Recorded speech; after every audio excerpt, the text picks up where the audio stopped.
आपने जो खमैनी को मार डाला, अब मेरे जूते चाटेंगे, दिल किस माय बूट्स। आपने ईरान के अयतुल्ला को मारकर, it is like killing the pope of the Catholic. तो पूरे ईरान में आक्रोश है साहब।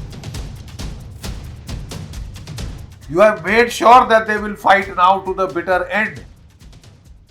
आपने जो खमैनी को मार डाला और आप भगड़ा पा रहे थे दुनिया भर में कि मार डाला, लड़ाई ओवर, अब मेरे जूते चाटेंगे, दिल किस my boots, my bloody foot किस माय बूट्स।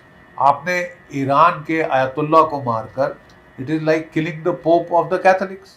भरोसे का भी कत्ल किया सर, कहीं ना कहीं देखा जाए तो, क्योंकि टॉक चल रही थी सर। चाहे भाड़ में साहब, मैं आपको कह रहा हूं कि जो तुमने पोप मार दिया, तो पूरे ईरान में आक्रोश है साहब। जो अगर पहले उनमें आपस में कोई फूट थी, वो सब इकट्ठा हो गए आपने। You have made sure that they will fight now to the bitter end. ये होता है नुकसान। देखो भाई, वर्ल्ड वॉर 2 में अमेरिका के पास एटॉमिक बॉम्ब आ गया था। वो जानते थे कि अगर उन्होंने जापान को इन्वेड करना पड़ा तो लाखों अमेरिकी जाने जाएंगी।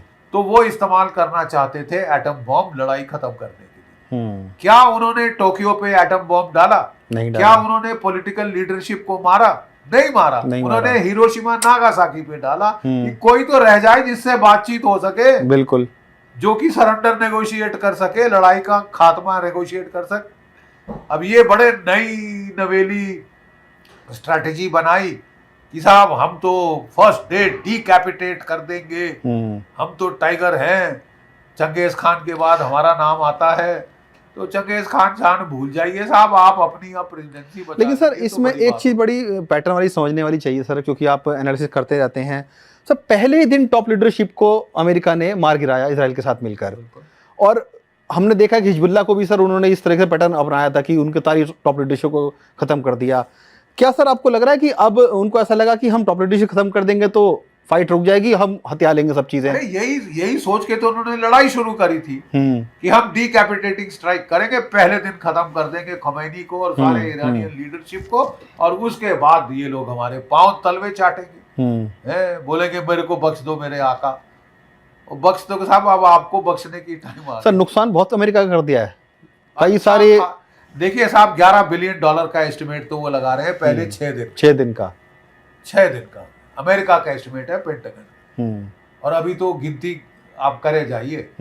और जो बॉडी बैग्स का जो काउंट आया है, देखिए 3 F-15 जहाज गिर गए हैं, 3 F-16 जहाज गिर गए हैं, प्रीडेटर, शिडेटर, मिसाइल, रडार शडार लेके।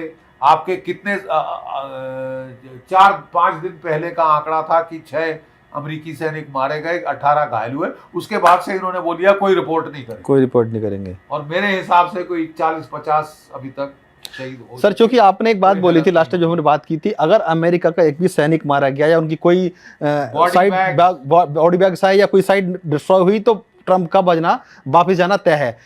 क्या सर वो बिल बच चुका है? क्योंकि हम देख रहे हैं कि उनके बहुत सारे इंस्टॉलेशन बर्बाद कर दिए गए हैं और बहुत सारा नुकसान उनको पहुंचाया गया है। इलेक्शन भी अभी जल्दी वहां पर होने वाले हैं।